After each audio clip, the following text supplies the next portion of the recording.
If you're an athlete wondering how to get sponsored, let me save you some time. It's not just your follow account, and it's definitely not posting more gym selfies. Bells and I have worked across media, digital strategy, and inside the sporting ecosystem. And what we can both tell you is that brands are looking for something very different to what most athletes think. So today I'm going to break down how athletes can actually attract sponsors strategically. You're listening to Becoming Match Fit, the podcast helping athletes and high performers build confidence, clarity, and opportunity on and off the field. I'm your host, Nick Greentree. So, the biggest myth right now in sport is that sponsorship equals followers. And yes, don't get me wrong, followers do matter, but they're not the only leverage. Brands don't just sponsor talent, they sponsor alignment. They sponsor reliability. They sponsor the storytelling.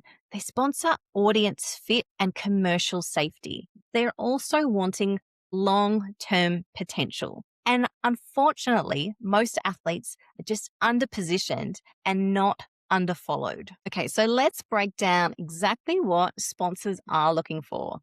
Number one, they want brand alignment. So what does that mean? Well, it means how does your public identity align with the sponsor's values? So if it's a wellness brand, have a look at your page and how does your content align with that brand? Are you posting healthy looking content? Do you include products? What is resonating with your audience? If it's financial services, then think about your digital footprint and does it feel safe? Sponsors are risk managers first, so keep that in mind. So, number two is audience relevance.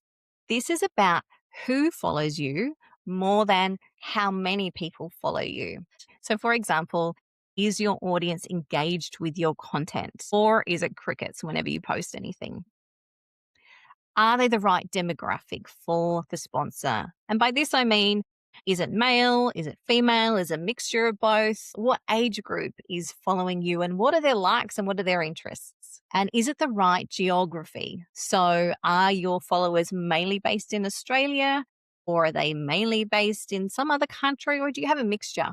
Because a niche aligned audience will beat a large disengaged one anytime. Number three is story.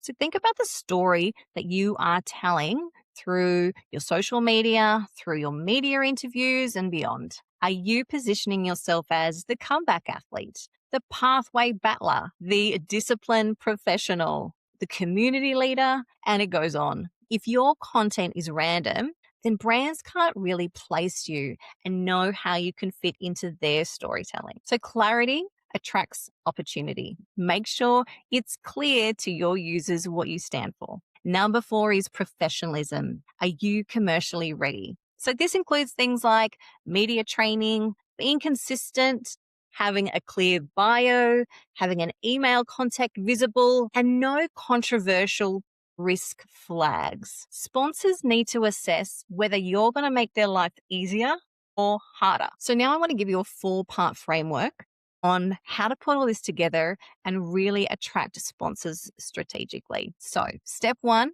I want you to define your position. Ask yourself, what do I stand for? What are my values that are non-negotiable? And what industries will naturally align with them? Because without this, you're just pitching blind. Step two is cleaning up your digital footprint. Now, you can easily do this today. What I want you to do is jump into your socials and have a look at all of your old posts. Is there anything that's really standing out that doesn't really align with this new thinking? Also, clean up your bio. Make sure it's sharp. Make sure it tells exactly the first impression that you want sponsors to see about you. And in the same way that we're updating our bio, we also want to pin that super relevant content. What's our best performing content and also what best demonstrate who we are.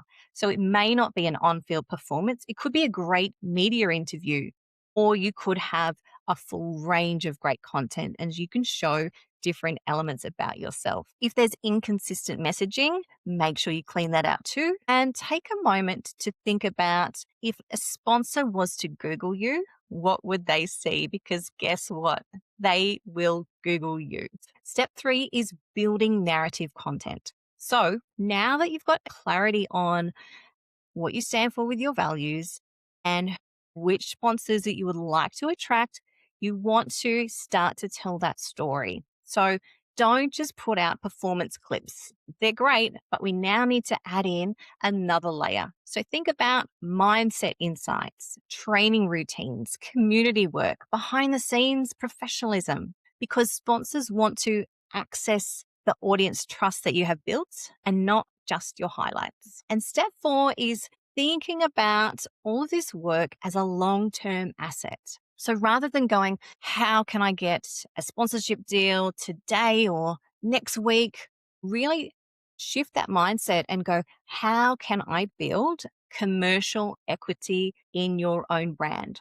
Because guess what? Equity compounds over time. Desperation repels. So when we think about sponsorship, I really want you to reframe it in your mind. It's not something that you chase. To do it well, it should be something that you become attractive to. Because when your positioning is clear, your value is obvious. And when your value is obvious, you stop negotiating from a place of insecurity. I hope that was helpful. Be sure to stay tuned, subscribe to the podcast, and we'll see you next time. Thanks so much for listening to Becoming Match Fit. If today's conversation inspired you, feel free to share it with a teammate or someone you love as well. You can access free tools, resources, and our community in MatchFit 360 Academy. The link is in the show notes. Until next time, unlock your value, change your game, and become MatchFit.